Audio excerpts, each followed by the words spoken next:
Nous nous retrouvons à Lisbonne, la capitale portugaise, au Web Summit, une des plus grandes conférences tech en Europe. Ici, on parle Internet, on parle des possibilités et des occasions qu'offre cette industrie numérique, mais aussi, on parle aussi des effets secondaires plutôt négatifs. Moi, je suis très heureux d'être en présence d'un chef de gouvernement européen, du Premier ministre du Luxembourg, Xavier Bettel. Monsieur le Premier ministre, merci d'être venu et bienvenue à Euronews.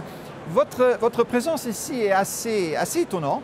Quel est donc le poids de l'industrie numérique au Luxembourg et quelles sont les innovations qui y sont générées? Mon pays est peut-être pas le plus grand point de vue taille, mais point de vue infrastructure digitale fait partie des pays à la pointe. On fait, que ce soit le dernier classement qui a été fait par les gens de Davos, que ce soit au niveau international, on se place toujours dans les 10, 15 ou 20 premiers au niveau mondial.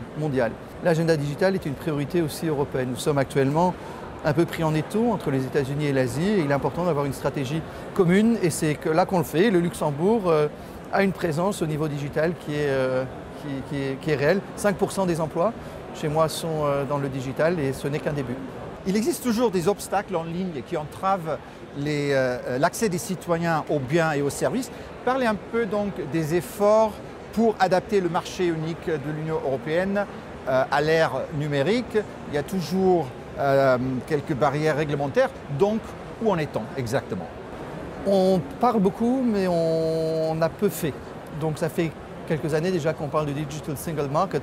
Moi-même, ça fait 4 ans que je suis membre du Conseil Télécom. On en parle, mais on voit assez peu les résultats des discussions. On a eu beaucoup d'initiatives, mais peu de procédures législatives qui ont été entamées. Si vous êtes une start-up, vous allez aux États-Unis, vous avez un marché de 500 millions de personnes avec une législation.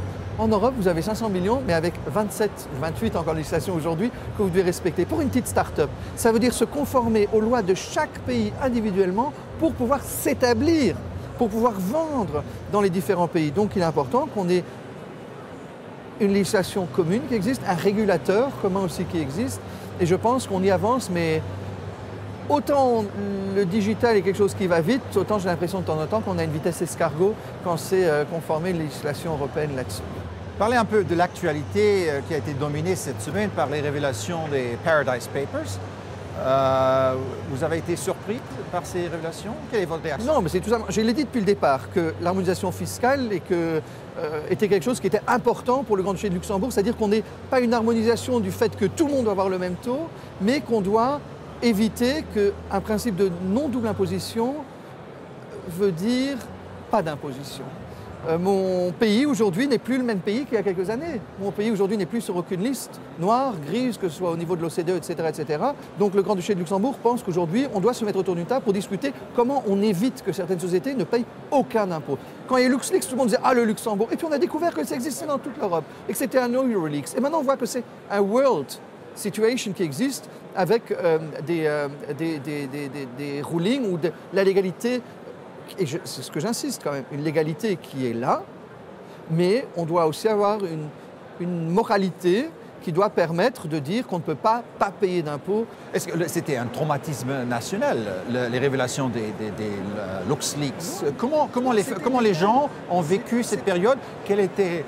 Ce qui a été, c'est que c'était légal. Tout ce qu'il y a ce qui est légal, et il y a d'un autre côté ce qui, au niveau...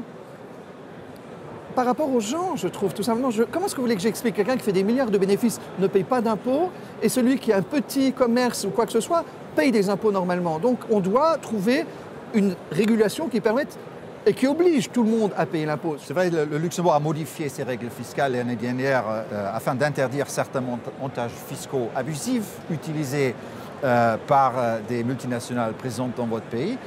En même temps, on a l'impression que le Luxembourg freine toujours à Bruxelles. Alors on ne freine pas du tout, mais il faut qu'on réfléchisse 2 secondes. Aujourd'hui, est-ce que le marché est un marché juste européen ou un marché mondial? Et surtout quand vous parlez du digital, on est ici au Web Summit, qu'on soit d'accord, est-ce qu'il est dans l'intérêt de l'Europe que nous taxions les entreprises au niveau européen plus que les États-Unis ou l'Asie vont le faire? Donc je pense qu'il est important qu'on trouve une législation au niveau de l'OCDE qui existe, où les États-Unis ou les autres pays autour de l'Europe participent à une fiscalité qui soit commune. L'évasion fiscale est un sujet qui fâche en Europe, ce qui nous ce qui nous mène au mécontentement qui existe parmi les citoyens. Et j'aimerais vous poser cette question après donc, le Brexit, après Trump, la montée des extrêmes, le populisme, la Catalogne. Pourquoi et comment en est-on arrivé là? Ce qu'il y a, c'est que les gens ont des questions, les gens ont des problèmes, les gens ont des craintes. Et nous, on leur explique qu'on trouvera un jour une solution. Je pense que les gens attendent des solutions. Je pense qu'aujourd'hui, les gens aimeraient qu'on ait une politique commune, par exemple, d'immigration. Qu'aujourd'hui, ils sachent qu'on a une gestion de nos frontières, qu'on arrive à gérer nos frontières. Je pense que les gens aimeraient savoir, après le Brexit, que la Grande-Bretagne ne va pas être privilégiée par rapport aux autres pays puisqu'ils ont choisi de quitter l'Union européenne. Je pense que les gens ont des questions et on doit trouver des réponses. L'Europe, ce n'est pas que les finances, ce n'est pas que l'économie, c'est au début des valeurs, c'est au début de la solidarité. Et ça, je pense que de temps en temps, on doit aussi se le rappeler. En ce qui concerne les négociations sur le Brexit, on a l'impression d'assister à un dialogue de sourds. Vous avez quand même dit que récemment que les Britanniques sont aujourd'hui plus réalistes qu'il y a 6 mois. Qu'est-ce que vous entendez par cela? Il y a 6 mois, quand même, c'était no deal, it's better than a bad deal. C'était hard Brexit. Nous avions des messages ça de Londres. Ça existe toujours, ça, on entend toujours. Oui, mais alors. on l'entend moins à Bruxelles. Avant, c'était un message que l'on entendait aussi à Bruxelles.